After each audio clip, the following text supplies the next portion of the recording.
سیدنا عمر رضی اللہ تعالی عنہ جلیل القدر ہستی ہیں جنہیں حضور علیہ السلام نے اللہ سے مانگ کے لیا۔ سارے صحابی رسول کریم صلی اللہ علیہ وآلہ وسلم کے مرید ہیں، لیکن جناب عمر میرے حضور کی مراد ہیں۔ 39 لوگ جب اسلام لا چکے، 39ویں شخص حضرت امیر حمزہ رضی اللہ تعالی عنہ تھے، اور ان کا ایمان لانا مسلمانوں کے لیے بہت بڑی ڈھارس اور بہت بڑے حوصلے کا سبب و ذریعہ بنا۔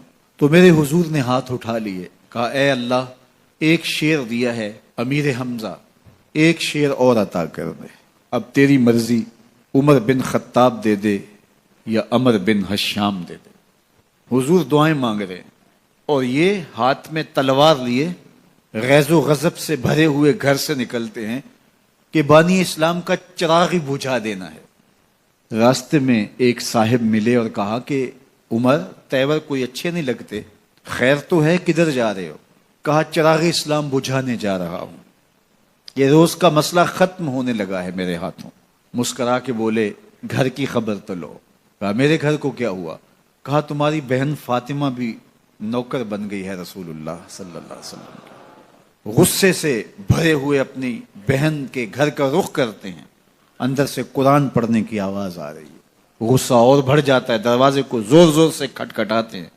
اہل خانہ سمجھ گئے ماجرا کیا ہے، گرجدار آواز ہے جناب عمر کی، دروازہ کھولو۔ جلدی سے معلم کو چھپا دیا اور بہن آگے بڑھ کے دروازہ کھولا۔ کہا تم سابی ہو گئے ہو، دین چھوڑ دیا تم نے، بتوں کی وفا ترک کر دی اور بے تحاشا مارنا شروع کیا۔ بہن کا سر پھٹ جاتا ہے، خون بہنے لگتا ہے اور یہ مارتے چلے جاتے ہیں۔ فاطمہ بنت خطاب بولی عمر، تم خطاب کے بیٹے ہو، سنو میں بھی خطاب کی بیٹی ہوں، جو ظلم جو جبر کرنا ہے کرو، میں محمد عربی کا دامن نہیں چھوڑوں گی۔ سوچنے پہ مجبور ہو جاتے ہیں وہ کون سی طاقت ہے جس نے بجلیاں بھر دی اس کے اندر۔ کہا جو تم پڑھ رہے تھے مجھے بھی سنا سکتے ہو؟ کہا تمہیں غسل کرنا ہوگا۔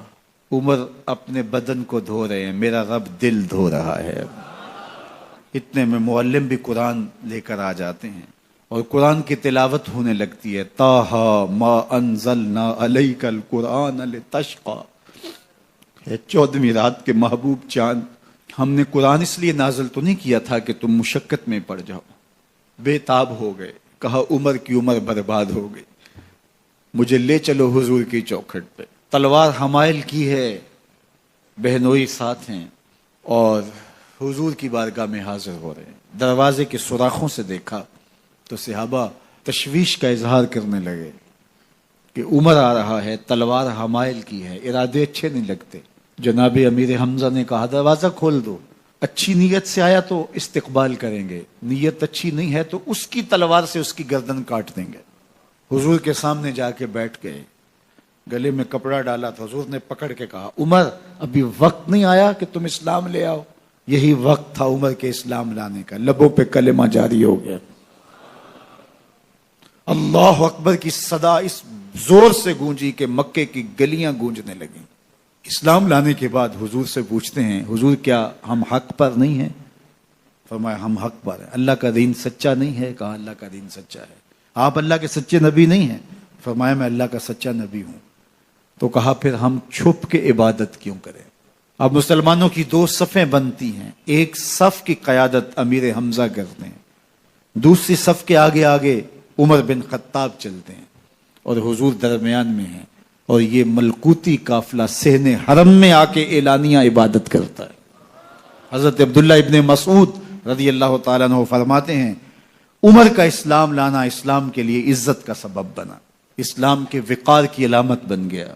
ایک ایک کے دروازے پہ جا کے دروازہ کھٹکھٹا کے کہتے ہیں، وہ تو اور خبر سننے کے لیے بے چین تھے کہ یہ بانی اسلام کی زندگی کا چراغ بجھانے گیا تھا، کوئی خبر لایا ہوگا۔ وہ کہتے ہیں آؤ عمر کدھر آئے ہو؟ کہا تمہیں بتانے آیا ہوں، کمزوروں سے پنجہ آزمائی کرتے رہے ہو، آؤ میرے سے بات کرو، میں محمد عربی کا نوکر بن گیا ہوں۔ اللہ اکبر۔ میرے حضور نے فرمایا جب اچھے لوگوں کا ذکر کرو تو میرے عمر کا ذکر بھی کیا کرو۔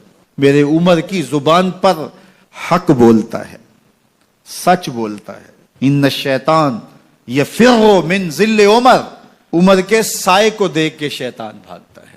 اللہ اکبر۔ اسلام لائے تو زندگی کی ایک ایک سانس اسلام کے لیے وقف کر دی، حضور کا پہرا دیا، حضور کی ناموس کا پہرا دیا، حضور کی شریعت کا پہرا دیا۔